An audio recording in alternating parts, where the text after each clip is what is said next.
actually doing this now. George, you okay? Yeah, I can do it. Jimmy, are you okay? I'm ready to roll. We've been having some fucking problems. No, I have. George has been having. And I'll explain in our next video why. Yes. Now, guys, we have a winner. Actually, the Eton Corp has a winner, and the winner of the Sultra XL. We did the giveaway. We had the contest a couple weeks ago. They came down. They narrowed it down to four entries, and they were the ones that decided which one they thought were the funniest. The first one was Mexecutioner 666, and his. No, it's just 66. Oh, 66. Damn. I'm making you the devil, Mexecutioner. I'm sorry, bro. But Mexecutioner 66. Don't worry, dude. No homo. The second option they gave us was Steph Tap Out, and his comment was Kellogg's Frosted Flakes now have whole grain nuts. They're great. The third one they said was up for it was Crow Cop It Ain't Ya, and his comment was checking for hernias. Nope, you're doing it wrong. And then the fourth one was Raul Go Cubs, and his comment was a true player plays all day, which was actually the slogan of the company. Yeah, that's what I said, Raul. I thought you said Roll Go Cubs. Raul Go Cubs. Yeah. Anyway, and the winner is? Drum roll, please. Go ahead, Jimmy. Mexecutioner 66. Mexecutioner 66, you have won the Sultra XL, and they will be shipping it to your house. But we need his information, don't we? No, they're going to be shipping it to your house. They're shipping it to him. Right, but don't. Okay, so they're handling all that. They're handling all that. They should have been in contact with him by now. Okay, to the gentleman who made the comment about Jimmy's mom, just email me and we'll get your shirt taken care of. Jimmy, just steal George's, just Mac George in his head. That's hilarious. Anyway, we just saw a very. Let's put that at the end. What? This is one video, right? Yeah. So let's just skip right to the Major Real League quick, Playoffs. before we talk about UFC 136 and all you people that want to wait to see UFC 136 probably want to just beep through this. We're going to talk about Major League Playoffs really quick, okay? And there was some. My beloved Yankees lost. The Stankies lost. A-Rod went down swinging. That's unfortunate. That's unfortunate. Swinging. He is. When it comes, I mean, A-Rod is a great baseball player, obviously. But let me tell you something. In the playoffs, he is just. Anyway, terrible. game one is on right now versus the Tigers and the Rangers. Yes. And on the other side, you got Milwaukee versus the Cardinals. Right. Me personally, I'd like to see Milwaukee and Detroit play for the title. I didn't think you'd see any of the teams that are near. Like I definitely thought the Yankees would be there. I definitely thought the Phillies. How many would be people there. thought Boston was going to be there? Yeah, or I thought Atlanta Boston was going to be there. and then I thought the Rays would be there. You want to know who the most disappointed though of anyone out there is after that weekend of Major League Baseball? Who? TV networks. Oh yeah. Let me tell you, yeah. They were hoping for the Yankees and the Phillies. Yep. And now they've got shit, and nobody's going to watch it. Well, you know what, everybody? If you guys try to come after Jimmy, people in St. Louis. Damn. Yeah, right. And now you got shit. And nobody's watching. I'd watch St.Louis. Just like the three people that are watching this segment of the video. Right. Pretty much. I'd watch St. Louis, you know. They got the reason I want to watch Detroit play is Verlander. Verlander, in my opinion, should get the MVP. Yeah. I know most people would say, that's what the Cy Young's for. Yeah, but, you know, that dude's done above and beyond the Call of Duty. I don't know. I'm giving him the MVP. I'm pulling for the Brewers. I'd like to see the Brewers. You know, they seem like the underdogs. They better hurry up because Prince is gone after this year. Yeah, he's probably going to say bye-bye. So is Zach Greinke. Now, let's talk a little bit about college football because college football was quite exciting this week. It was. Yeah, it was. Yeah. Congratulations to all you Boise State fans. You went into that powerhouse Fresno State and beat her in their own backyard. By the way, Fresno State was fucking 2-4 before they played you. Eat a dick. Shut up. Your team sucks. You play no one. No one wants to play you because you're a fucking joke. This is the thing. Fucking bullshit. We're done with that promo video for Boise State. Right, yeah. They'll never ask you guys let me rephrase that. You know what? You're right. Your program's not a joke. You play on gimmicky ass turf. Let's replace that and let's be adults now. Yeah, you got to get rid of Smurf joke. Yeah, and if you play at home, don't wear blue uniforms. You blend in and no one can see you. Oh wait, you don't play on TV, so no one cares anyway. Never mind. Wow. You're right, man. And that's the love of Boise State. No, well, let's talk about a team in college football that George does, like LSU. Yeah. LSU has looked That's a real football team. Unbelievable. I mean, if you got two of the front runners right now sitting 1 and 2 in the country, LSU and Alabama. And what conference are they from? The SEC. And what conference is Boise State from? I don't even know. I'm too tired to realize that.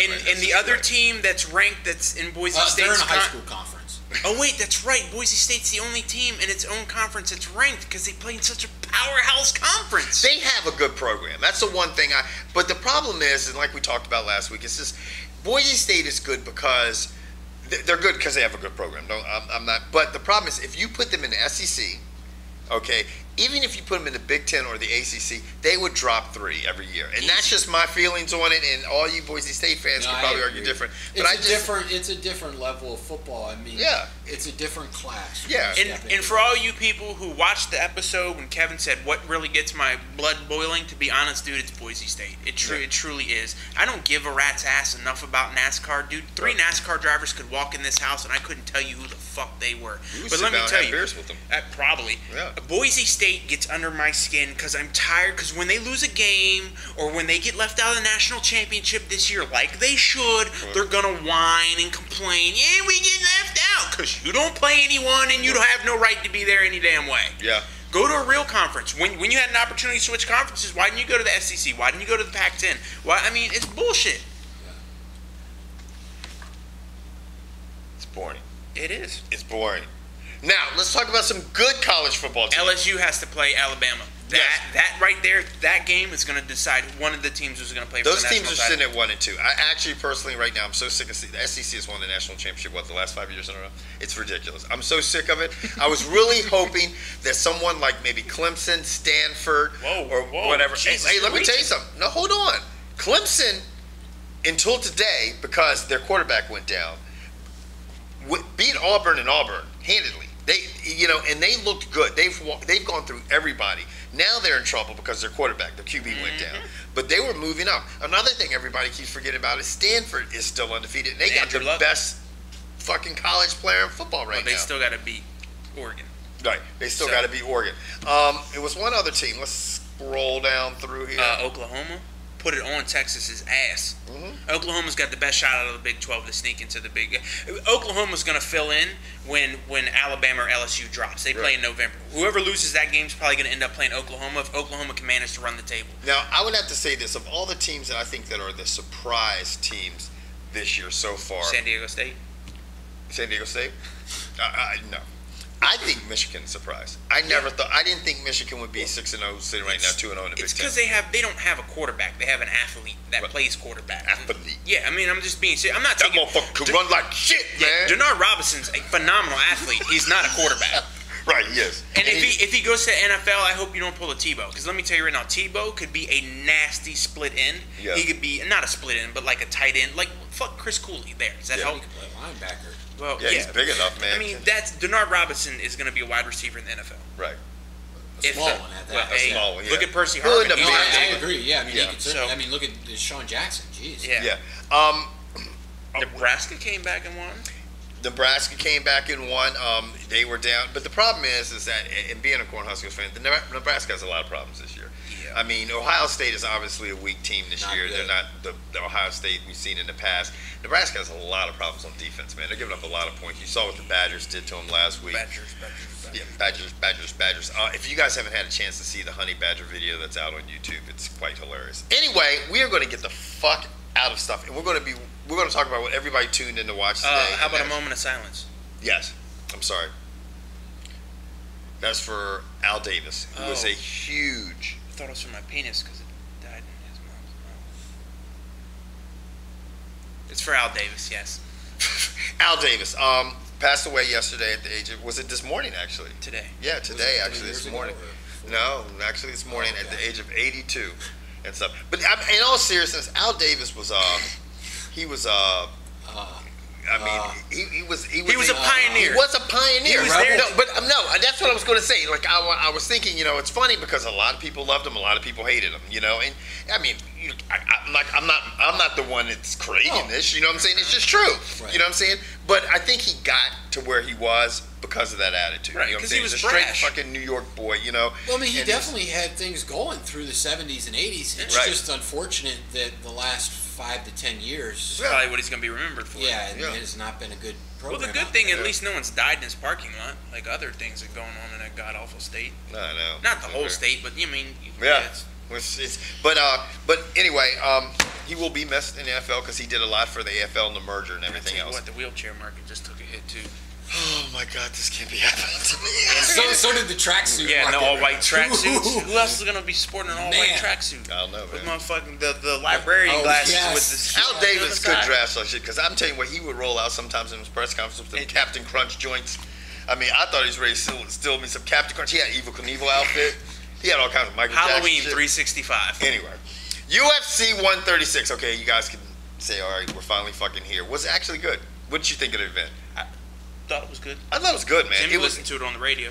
Yeah. Jimmy didn't actually arrive here till later, so he missed the first 3 fights of the night. Actually, did you miss the first three? First four. He came in the middle of the Aldo fight. Right. Yeah. So, well, the first fight, I missed. Melvin Gillard I was versus at the beer Joe Lauzon. And, you know, Gillard came out there with a tremendous amount of energy for you guys to miss and just was pumped up, and looked great for about 35 seconds.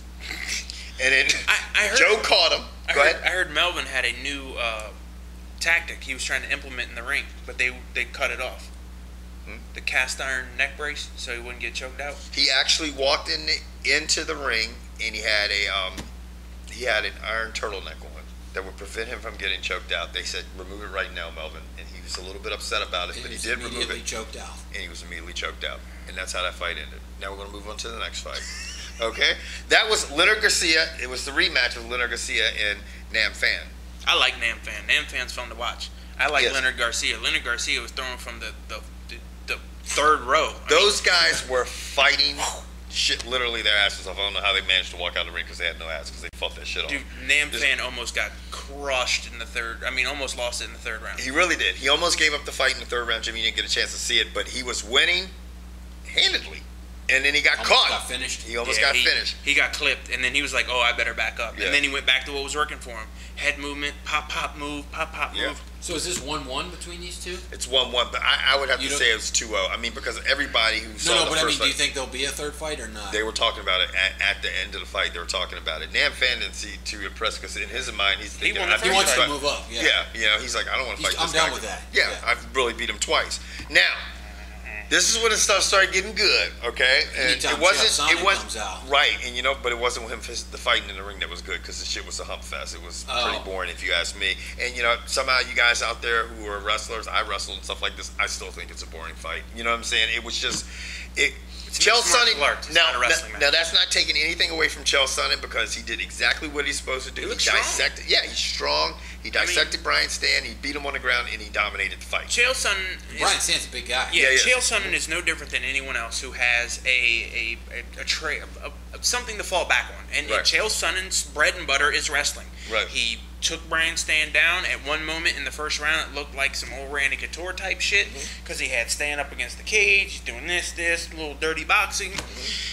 And then the fight ends because he choked Stann out with an arm triangle choke. Yep. I mean, and then the wheels fell off. Yeah, and then the wheels fell off because basically somewhere after him beating Brian Stann, he all of a sudden didn't realize he was in the UFC. He thought he was in the WWE. Yeah, he was cutting a fucking promo again. But it's amazing because this man only cuts promos when he feels like it. Only against certain people, which I think is a jackass move. If you're going to play the bad guy, you need to be the bad guy all of the time. Yeah. You can't pick and choose when to be a bad guy. Yeah. And the donkey shit you said in the ring and Dana White's response to this was... I mean, you just don't ever see... got real. Yeah. What?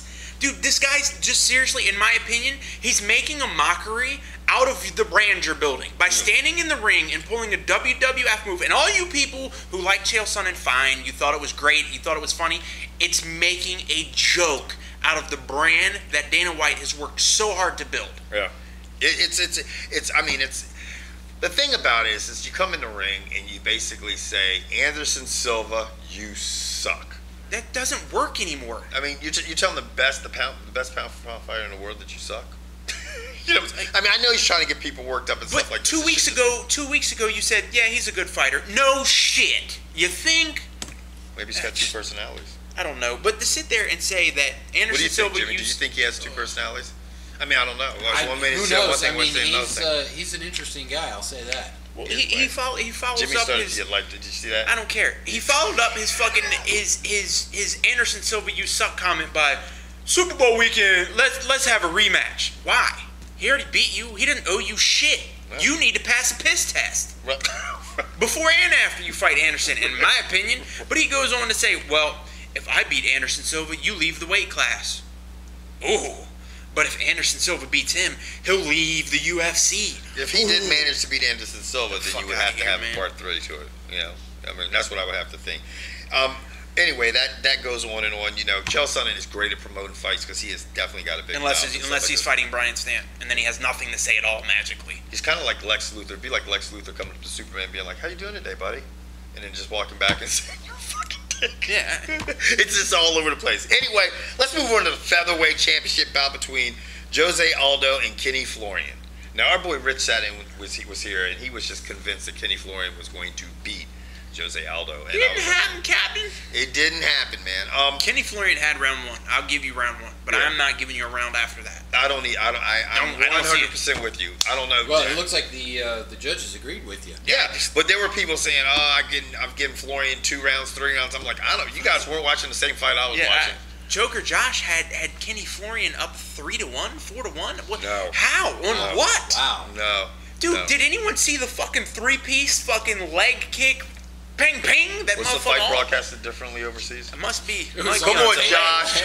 It was on a tape delay. Tape delay. You know, he did. Kenny Florian did what obviously his game plan was the first round, and then he got away from that game plan. And I think what's his game plan? Aldo to be back with a tie and a microphone. I think his game plan now is probably going to be going down to 135. He'll die. I think what Kenny's game plan was to close the distance and keep it close so Aldo couldn't get off the leg kicks and get off the punches. And he was successful with all that in the first round. And like a fighter we're going to talk to here in a minute, after the first round when you're successful, why did you get away from what's working? Yeah. I mean, you know, Joe Rogan, when he's commentating the whole time, he was saying, you know what?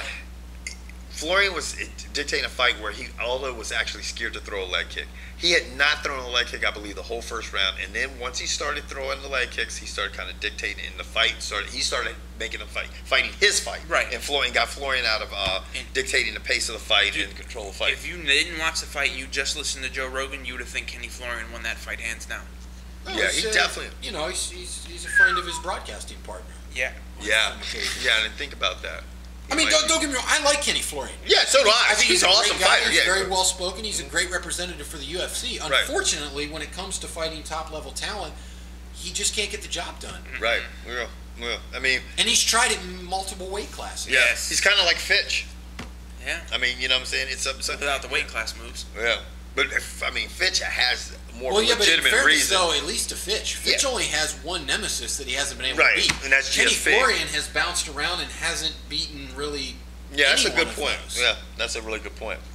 And speaking of his nemesis, we saw a couple guys that were in his former weight class, and they just looked off the chain. That was the lightweight championship bout between Frankie Edgar and Maynard. It was a confusing fight. I felt like I was watching the movie Groundhog Day because the exact same thing happened at first. Yeah, I don't know what Gray came out the first round, was landing uppercut after uppercut. Frankie Edgar was on skates. He was stumbling around the ring. I mean, he looked like Kevin after a couple hours at the bar. I mean, I was like, what is he doing? He's like, he's stumbling and bumbling and trumbling and fumbling. Actually, that would be me because I don't drink anymore, and about 3 beers and I'm wrecked. Then just fucking headbutts the pavement and crack shit. Yeah, County's calling that you last up. earthquake. You gonna fix this shit, motherfucker? That last earthquake was actually me falling over. George's head going. But anyway, and then Gray, the second round, he decided I'm not going to do what won me the first round. What were you getting ready to say? I was just going to say, do you guys think that do you think he broke his hand or something like that? Because, I mean, I'd like to see that. Such a different level of aggressiveness from that first round to second. He went from just being aggressive out there, basically almost finishing the guy again, to being so timid. I think he you know, there's one or two things I think. I think that maybe after that second round, he's like, here we go again.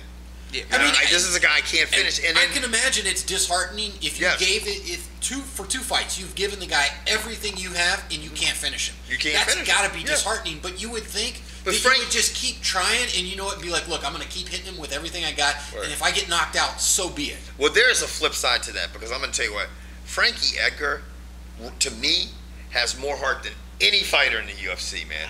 I don't know. Just if there's anybody out there that thinks they can name somebody that has more heart than Frankie Edgar, man, I just don't see it. This guy gets hit. He never quits fighting, man. And I tell you what, there was a time in the second round where he nailed Gray Maynard, and it seemed like when he caught him, Maynard kind of, you know, it stunned Maynard, and he looked like he buckled a little bit, and I think at that point in time he might have hurt him, and Maynard might have just backed off his game plan a little bit, which is terrible. That's terrible. I think if he had been more aggressive, because Edgar was basically peppering him, he wasn't hitting him with any clean shots until the end of the fight. Right. He still could have got in and got close. I mean, it was truly just night and day. It was like two different fighters. One, Maynard came out to start the fight, right. And a second Maynard came out to start the second round, and they weren't even the same guy. I mean, he's backing up, he's kind of reaching, and he looked timid. One of the most bizarre things I've ever seen. He looked timid. I mean, the thing is too, if Edgar hadn't finished the fight, for all you guys didn't see the fight, he TKO'd Maynard. Oh, and those were great shots. It was great shots. It was solid. Well, they gave knockout of the night to Edgar. I agree. And then Lawazin got submission of the night, and then Namthan and Garcia got fight of the night. Yeah, the way the fight was going, Maynard definitely had the first round 10-8. But I tell you what, it looked like it was going to go. If it went to the end, it would have went 2, 3, 4, 5. Right. Edgar. Yeah. I mean, he just dominated. I think he would have still got the unanimous decision if he hadn't finished in the fourth round. And imagine when Edgar comes back to the corner, you got to go. All right, we've been here before. Mm-hmm. You've already done this once. You can do it again. He weathered the storm, and then Gray took the. I don't know what Gray was doing, but I know what he wasn't doing. He wasn't trying to win that fight. Yeah. And that's unfortunate. It was very bizarre, truly. I mean, because he really had him on the ropes. I thought it was going to be over. I really did, because he was stumbling. Edgar was stumbling around the ring in that first round. So who do you think? You think he gets the winner? Who do you think? I'd love to see him fight Gilbert Melendez. I was going to say, I think that's what will happen. I think the winner of Henderson Guida will fight Edgar. And I think he will probably fight Melendez. I think that'd be the perfect thing. Then you take the winner of those two fights, bam, got another good championship fight. Well, do you? Why don't have they guaranteed though a title shot to the winner of Henderson Guida yet or not? Because I know that Gilbert Melendez, the news this week was he was already signed with the UFC. He's no longer a Strikeforce fighter. He's no longer a Strikeforce fighter. So why would you not bring him right in with a name recognition and have him fight Frankie Edgar at the first part of the year? Just me personally, that's what I would do. If Frankie Edgar comes out of this one fairly unscathed. No offense to Ben Henderson and Guida, they just don't have that same level of recognition as Melendez. Henderson, I do. I think if Henderson, Pettis obviously was his scar. I think if you ask more people if they know Gilbert Melendez or if they know Ben Henderson, they're going to tell you, I know this guy, or you show them a picture. Yeah, they're going to know Melendez. Yeah, I agree with you 100%. Well, and plus, Gilbert Melendez has got a longer track record of beating people than Ben Henderson it's just nothing against those guys. I'm just saying Dana, it's about marketing. At the end of the day, it's about marketing. Yeah, it is. It is. And to me, that would be just a great fight. Now, who do you think's the better fight? Who do you think posed more of a problem for Fletcher? Edgar? Yeah. Well, Henderson's 5'9". So I don't know. Ben Henderson's awful tough. But to me, Gilbert Melendez, you think so? He's got quite a skill set. Yeah. And it would be interesting to see him match up against. Well, according to the interweb, the winner of the Clay Guida fight, Ben Henderson, is the UFC lightweight eliminator. Right. Okay, so they are going to get it. Okay. Yeah. But then maybe that's a good question for everybody. Who do you think is more deserving of a fight? Yeah. Now, excluding Gray Maynard, because a lot of people might still say they think he's the best. But who do you think is the number one contender now? If you take Gray Maynard out of the equation, second to Frankie Edgar. That's a good question. And on that note, we're going to close up shop. Wait. Because it's time. I'm tired. No women's MMA? No. But there's a big fight in December. But is there? Yeah. Oh, really? No bullshit. Yeah. Cyborg's supposed to fight and Carano's supposed to fight. They're not fighting each other, but they're supposed to fight on the the Strikeforce card in December. The December card. Yeah. Awesome. Who else is going to fight on that card? Because it's going to be all cleared out. It's just all women. Yeah. Ooh. Yeah. I'd like to see that card. I'm all for women's M&A. M&A? Yeah. MBMNA. M&M's. NBA. SNL? WNBA. We're out the fucking door.